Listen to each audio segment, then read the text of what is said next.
Bakunzi ba shane yacu ya Magagini Burundi, turabaramukije tubahana mwireva naho muherereye. Rero nk'uko ejo twari twabiberetse ibikorwa bitandukanye vyabereye kuri ya nyubako ya Shimirimana Hotel, aho twagiye dusangamwo baragira finissage kugira ngo babwire beto. Dusubiyeyo amasaha y'umutaga dusanga bariko barabetona.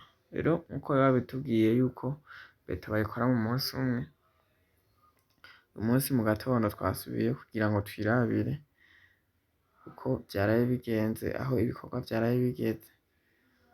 Aho duherukayo abakozi bari benshi bariko barakora, ariko umunsi twahasanze abafundi babiri n'abayedi babiri, aho bariko baragerageza kugira ngo ababa bagize basa n'abanyarutsa bahasubiremwo bahatengeneze hamere neza. Rero nkuko bari batubwiye kandi bisanzwe bimeze, ko twovuga ko ari ibintu biri standard, beto bayikora umunsi umwe aho iba iva ikagera. Rero aho hose mubona naho bakoze kuri uwo munsi w'ejo, aho babetonye bagira idare hejuru y'ikigega, bakabandanya n'akandi kose kameze nk'idare, n'ahandi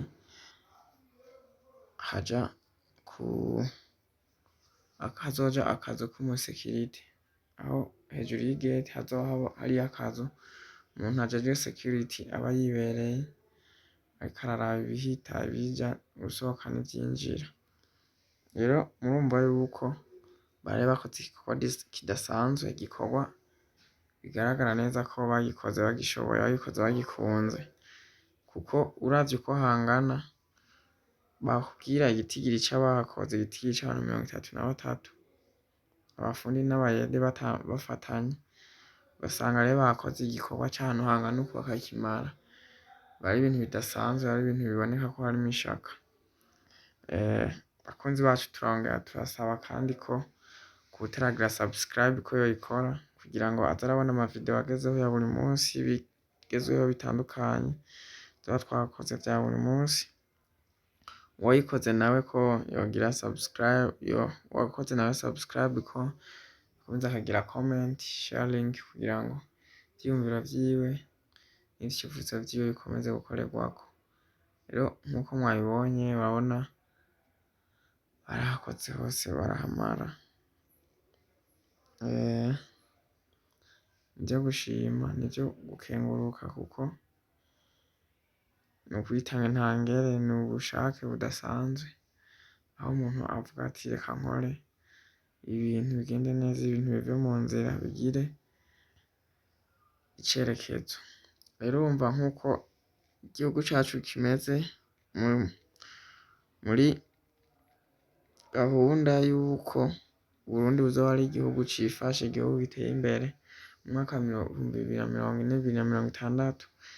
Rero ivyo navyo ntahandi bibonekera atari mu nyubako, zaba iz'amabarabara, z'amazu ari mu ageretse canke atageretse, uburyo aba yubatse n'ibindi bitandukanye, amashuri, amavuriro.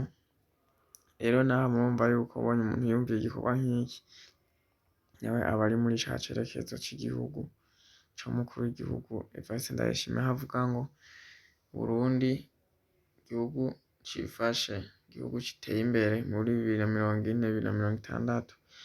Rero intandaro y'uruhara n'amasoso naho biba vyatanguye, aho mu caro umuntu ashaka kwiyumvira ikintu nk'iki akavuga ati nubwo imbere nubatse inzu iri en etage, reka naho inyuma ngire aho umuntu ashobora gukorera ibindi bikorwa atarinze kuja kugira irindi tongo kumbure ryorimwemwo canke ryokoremwo ibindi bikorwa.